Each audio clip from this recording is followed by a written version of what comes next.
சாய் பக்தர்களுக்கு என் அன்பு வணக்கங்கள். ஓம் சாய்ராம். என் அன்பு குழந்தையே, இன்று உன் துணை ஒன்றை தேடி செல்லக்கூடாத இடத்திற்கு சென்று கொண்டிருக்கிறார். இத்தனை பாடுகளோடு கஷ்டப்பட்டு செல்லும் இடம் உனக்காக என்று நினைக்கின்றாயா? அதுதான் இல்லை. இன்று நான் சொல்ல போகும் செய்தி உனக்கு அதிர்ச்சியாக இருக்கலாம். ஆனால் இதுதான் உண்மையாக நடந்து கொண்டிருப்பது. உன் துணை இன்று செல்லும் இடம் ஒருவருக்கொருவர் இவர் வசியம் செய்ய ஏற்பாடு செய்து கொண்டிருக்கிறார். ஒருவரின் உதவி மூலம் இன்று ஒரு இடத்திற்கு செல்கிறார். அந்த வசியம் செய்வது பிரிந்திருக்கும் உன்னோடு ஒன்று சேர அல்ல, புதிய உறவோடு ஒன்று சேர வேண்டும் என்ற எண்ணத்தோடு அந்த வசிய மருந்தை தேடி சென்று கொண்டிருக்கிறார். எத்தனை அறிவுரை கூறினாலும், எத்தனை புத்திமதி சொல்லி பாதையை திருப்பி விட்டாலும் திரும்பவும் அநியாயத்தின் அக்கிரமத்தின் வழியில்தான் செல்கிறார்.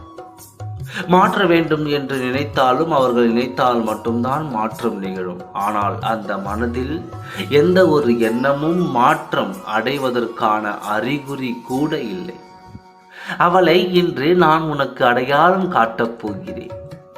நீ இன்னும் சில மணி நேரத்தில் நான் சொல்லும் அடையாளத்தோடு உன் உறவாகிய ஒரு பெண்ணை சந்திப்பாய்.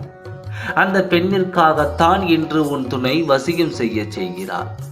வாழ்வில் இணைய வேண்டும் என்று ஆசைப்பட்டு புதிய உறவு வேண்டும் என்று உன் துணை இன்று வசியம் செய்ய அந்த இடத்திற்கு சென்று கொண்டிருக்கிறார். இந்த காரியத்தை எல்லாம் மனதைரியம் இருந்தால் மட்டும்தான் செய்வார்கள். அதுவும் அநியாயத்தின் வழியில் செய்பவர்கள் வேலையை உன் துணை செய்து கொண்டிருக்கிறார்.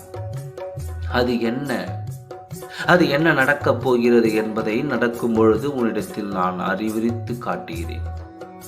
இப்பொழுது இவர் யாருக்காக இதை செய்கிறார் என்பதை நீ தெரிந்து கொண்டால் போதும். மற்றதெல்லாம் இப்பொழுது நீ தெரிந்து கொள்ள வேண்டும். மற்றதெல்லாம் நீ இப்பொழுது தெரிந்து கொள்ள வேண்டாம்.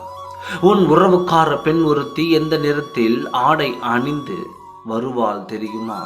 நான் சொல்லும் அடையாளத்தை தெரிந்து கொள். அலட்சியமாக எடுத்துக்கொள்ளாதே. இப்பொழுது அலட்சியமாக எடுத்துக்கொண்டால் பின்னாளில் அது உண்மை என்று தெரிய வரும் பொழுது நீ வருத்தப்படுவாய். என்னை நம்பவில்லை என்று சிவப்பு நிறத்தில் அடையில், அதாவது சிவப்பு நிற ஆடையில் வரும் அந்த பெண்தான் உன் துணை வசியம் செய்ய போகிறார் என்பதை புரிந்து கொள். நடப்பது எல்லாம் உண்மை.